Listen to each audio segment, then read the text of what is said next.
तरह से भाषा का प्रयोग कर रहे हैं, आप किस तरह से? सुना मैंने भी है, पर मैं सच में सुनकर स्तब्ध हूं, ये सोचकर स्तब्ध हूं कि जिसे अधिकांश लोग सुनते हों, जिसे बच्चे सुनते हों, जिसे देश सुनता हो, वो इस प्रकार की विचारधारा से ओतप्रोत है। मेरे लिए ये भयानक है।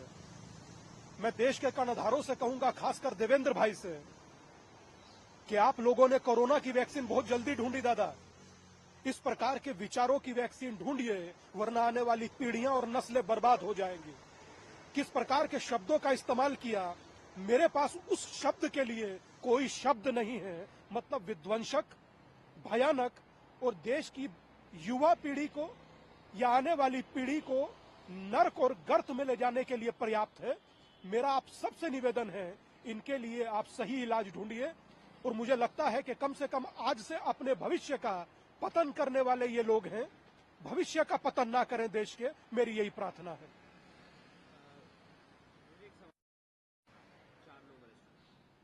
मैं समझता हूं कि इस पर और कठोरतम कार्रवाई अगर हो तो वो भी करनी चाहिए, क्योंकि आपकी आस्था में कोई मिलावट कर दे वो भयानक है।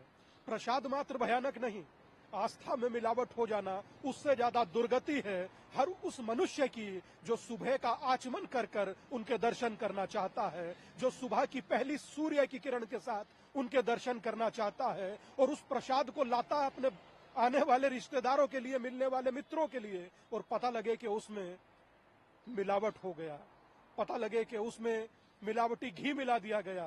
जो किन चीजों से बना है मैं बोलकर पाप का भागी नहीं बनना चाहता, मगर इतना कहना चाहता हूं, जो कठोरतम से कठोरतम कार्रवाई हो वो होना चाहिए। देश सनातन जगत से चलता है और वही जगत ठगा जाए, इससे ज्यादा भयानक कुछ नहीं हो सकता। देखिए, मैं समझता हूं कि ऐतिहासिक है, दिव्य भव्य सब है, और बेहतर इसको करने का प्रयत्न किया जाए तो चीजें और संवरेंगी। और मुझे सुनने में यह आया है कि अब जो कार्यकर्ता हैं भाजपा से जुड़े, वो स्वयं भी सेवाएं वहां प्रदान करेंगे, जल प्रदान करेंगे और लोगों को निकालने में मदद करेंगे। तो मैं समझता हूं अगर इस प्रकार की पहल है तो ये पहल सराहनीय है और इस तरह की पहल होती रहनी चाहिए। लोगों से क्या अपील है, क्योंकि हम देख रहे हैं कि प्रयागराज का रास्ता पूरी तरीके से जाम हो चुका है कई किलोमीटर तक, और जो स्टेशन है वो भी कहीं ना कहीं बंद किया गया है।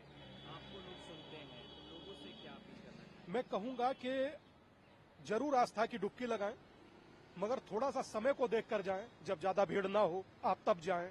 अपनी सेफ्टी का ध्यान रखें, बच्चों का ध्यान रखें, जरूर आस्था की डुबकी लगाएं। 144 साल बाद पुनः प्राप्त होगा यह अवसर, मगर ध्यान रखकर, और अगर संभव नहीं हो तो गंगा जल का 2 ढक्कन बाल्टी में डालें और स्नान करें। मैं समझता हूं वो उससे ज्यादा श्रेष्ठ होगा। मैं आपके सामने खड़ा हूं, मैं भी गंगा जल का 2 बूंद डाल लेता हूं अगर जाने में असक्षम महसूस करता हूं। तो ये मत समझिए कि परमात्मा वहां डुबकी लगाए से ही मिलेगा। आप जहां डुबकी लगाएंगे, जिस घाट पर भी डुबकी लगाएंगे, परमात्मा वहीं मिलेगा। और मैं समझता हूं ये महाकुंभ है, आस्था का भी, भाव का भी, और स्वयं डुबकी लगाने का भी और स्वयं में डूब जाने का भी। तो बहुत कौतूहल, बहुत भगदड़ और बहुत भागदौड़ में ना उलझे, जहां मौका लगे वहीं डुबकी लगाएं। धन्यवाद।